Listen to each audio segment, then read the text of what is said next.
Have you ever wished that you could read someone's mind? Well, you can. Sort of.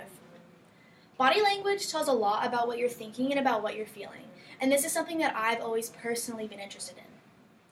Being able to read someone else's body language is useful for interviews, dates, or practically any social situation.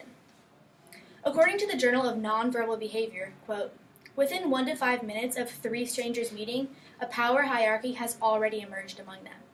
This streamlines interactions. Instead of jockeying for high power positions, individuals are slotted into different positions based on their personal power as perceived by the group. Quote. By exploring the different emotional and relational cues that you can pick up on, I'm going to teach you a little bit about nonverbal communication. The first and most obvious type of body language that you can pick up on are different emotional cues. Emotional cues let you know how your subject is feeling.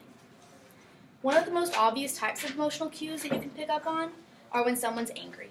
When someone's angry, they'll show signs that are like V-shaped eyebrows, wide eyes, or tightly crossed arms, as you can see right there.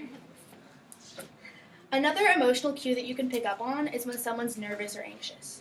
Oftentimes, people will blink a lot more than normal, fidget a lot, and just overall seem jittery. If you're in class and you see someone tapping their foot before a test, it probably means that they're pretty nervous and maybe didn't study enough. Or if you're on a date with someone and you see that their cheeks are flushed, it probably means they think you're cute. After evaluating emotional cues, you can look for relational cues. Relational cues let you know how your subject feels about the situation that they're in. You can watch for relational cues in environments that have social interactions. These social interactions can be between you and the subject, such as an interview or a date, or they can be just like if you're people watching, like in class or at a football game. The first thing you can do is watch their eyes. According to the article Emotion by Betsy App, when people are engaged in an interesting conversation, their eyes will remain on their partner's face for approximately 80% of the time. So if you're talking to someone and you see their eyes start to wander slowly up and to the right, it probably means that they're pretty bored and have already dismissed what you're saying. Liars, too, often distort their eye contact to make it seem like they're being truthful. Another thing you can take note of is their posture. According to the APA Handbook of Nonverbal Communication, if someone rests their hands on the back of their head or their neck, it often means that they're very relaxed.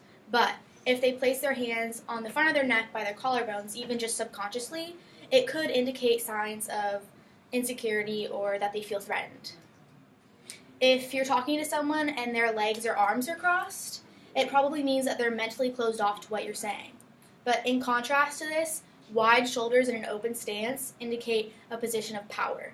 If you can recall, we learned about power stances, and if you hold these, it can help trick your mind into thinking you're confident. Being able to effectively read emotional and relational cues can aid you in social situations. But when reading body language, there are a couple things that you need to consider. Being able to effectively read and interpret body language is a difficult thing to do.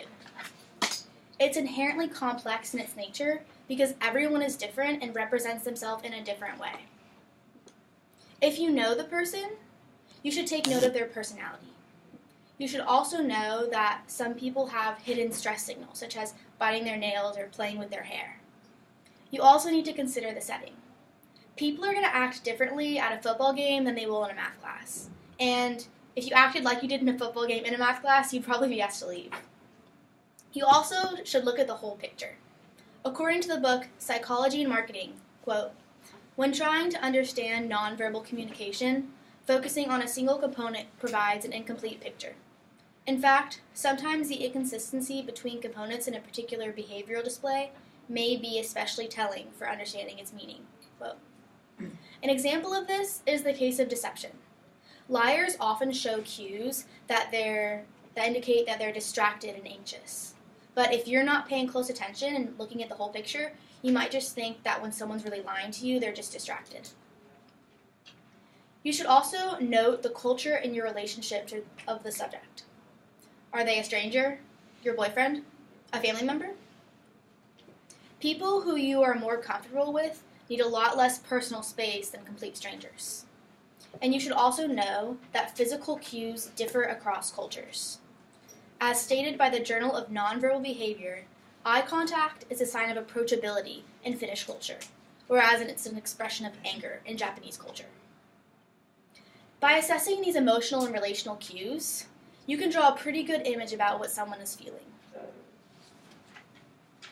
Even though you guys probably won't become experts on reading body language, it is really useful.